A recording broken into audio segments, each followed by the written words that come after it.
Hi guys, we're here at E3 for NGB and we're here today with Roberto Marchesi from Square Enix just to talk around Hitman Absolution. Thanks for joining us. Thank you for having me. Okay, first up, just wanted to know that obviously it's been a long time since we've actually seen the last Hitman game in the series, so we moved away from Blood Money and now we're talking about Hitman Absolution. The game's obviously changed quite a bit in this sort of time frame. How do you think that fans will actually be taking to the new game in the series? Do you think there's lots of new things for them to adapt to? Or? Well, I really hope that they will take well to the new entry, but I don't think there will be that many things to adapt to. We really wanted to create a much more complete experience and have a tool set that was deeper than the previous entries, but fundamentally it's the same ground rules that are present in Absolution that there were in other games.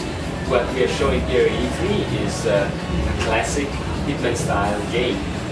It's a level that has what we generally call a kill sandbox, where you have one target, several ways to take him out, ranging from accidents to sniping, sniper rifles, or even poisoning the target. And the way you go about it is completely up to the player. And I think that's a very big point. So I think one of the things that's always been interesting about the series is the number of different unique ways that you can approach all of these different kills. And do you feel that how do you think you've approached that? Is that something where you feel your options have expanded, or perhaps they contracted? How is it that you feel? Well, we really wanted to expand it, and always that was our premise: make it bigger, better, and more interesting for the player, and also fun and engaging. And that really gives a huge latitude to the level designers to come up with creative ways, especially for accidents that make sense for the location and have a meaning for how they can connect with the target in some way or another. But also just the control scheme, we wanted to make it deeper and expand on it and give the player the feeling that he is 47 more than anything else. Versus just something as going into cover. I think it's something we really focused on, that the feeling you have now when you're just rounding a cover and you're rolling from cover to cover is much more natural and gives a much more direct response for the player. And this is just maybe one example of the gameplay, but we also try to expand that to any other facets that the control scheme has, from punch shooting mechanic, which is a very offensive mechanic, under the instinct umbrella, or the disguise gameplay that we wanted to expand and giving both hiding and design props and deal moments. All these things are part to make the experience much broader and giving creativity, the player's creativity, much more room to roll. Yeah, so I think especially with regards to instinct mode, I think when that was first unveiled there was obviously a lot of shock reactions. It seems to be quite away from how historically the Hitman series has always been, where you did almost have to rely on your own instinct as opposed to something in game. Do you feel that that's something that's been actually quite well balanced within the game? I think that we've got all of these options, but do you feel that there's still some challenge in it? Do you feel that that's something that is still quite big? I mean, I think that there's definitely still a lot of challenge left in Absolution. And what the instinct mode does, that the very first thing is the information layer. And this is we try to develop something that would not yank the player out of 47, because what we could see from the previous entries that there was a huge reliance on the minimap for players. And this is basically a satellite view from top down of everything that is happening on the level, even with a lot of information that makes it not even relevant. While with instinct mode, you are not leaving 47, you are still present very much there where the action is, and you get a radius of information that is relevant to you here and now. Then it's up to the player to sort out if a ledge is something that you can use, or a fuse box is interesting to him, or NPC control is something that he will interact with at one point. And also it has also different mechanics attached to this. You have the punch shooting, which is a very offensive mechanic that we showcased in the orphanage demo attacks last year, where you can take down multiple opponents in a succession by you burning some of your instinct and placing tags on them, and this will burn additional to the instinct. So it's a feature that is very powerful. It simulates the feeling of being a high-trained assassin, that can take down everyone in the world, but at the same time it's not a feature that you can abuse because it has a price.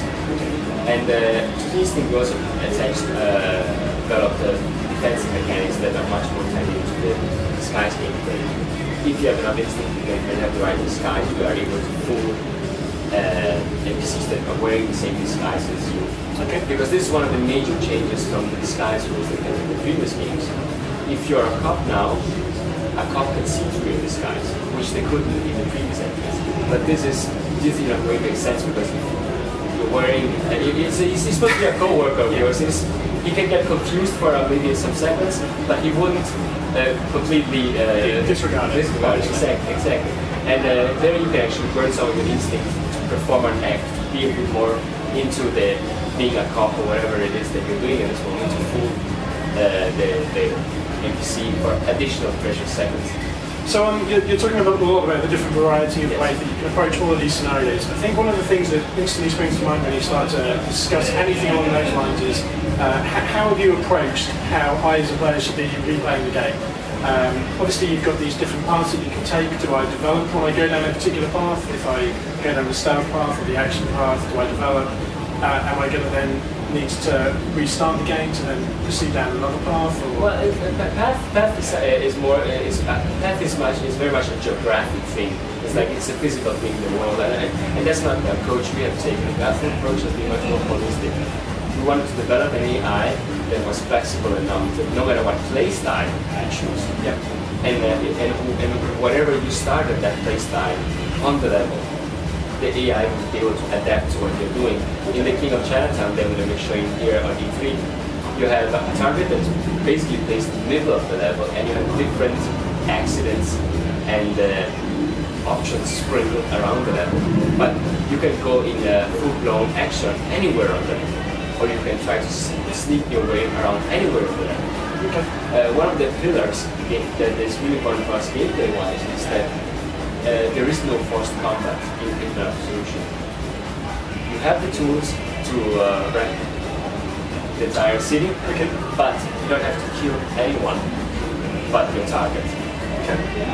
And we have to be able to have a gameplay and AI that is flexible enough to cater for the entire spectrum. Okay, so that's quite interesting. One final thing just wanted to touch on today was just around something that you're doing a bit differently, you feel, the sniper challenge that was offered as a pre-order bonus. Can you tell us just a little bit about that and what the inspiration was behind it? Well, the inspiration was an internal test case. The Hitman Sniper Challenge is our pre-order incentive for Hitman Absolution, and we wanted to, in a way, say thank you for the fans that are pre-ordering the game and have waited so long for the new entry to the series. And we wanted to give them a pre-order incentive that are actually worth pre-ordering the game for. But we didn't really know what it was yet, and we were developing the mechanics and the physics and the feel of our sniper rifle that is present in the game on a test case, and the level designers started competing on their own in mock-up graphics testing. And all of a sudden it turned out to be quite fun. And we felt that we wanted, and at the same time we were developing how fast the reload should be, how big the recoil should be, and all these things that you don't really know yet when you're starting out a project. We were testing them out, and it was so fun, and we were competing so much that we felt that we needed some nice graphics.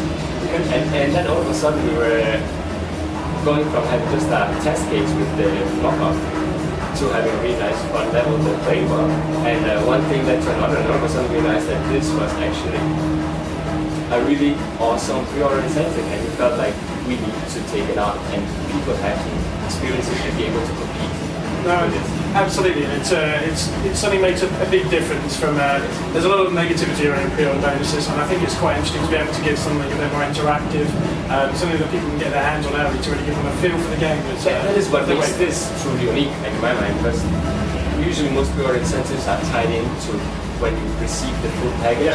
This is not part of the game. This is a sniper experience that is completely separated from the game. It teaches you the same mechanics, and it starts to train the player to see the world of Hitman Absolution through the eyes of 47, to start be more observant of what is happening, to checking out the routes, figuring out what you can do with it. But this is a standalone experience that you can play 6 months. It sounds prior to the release of the game. Okay, and thank you very much for your time, Roberto. You're welcome. And that's it for us today. There'll be more videos from NGB at E3, so stay tuned, folks.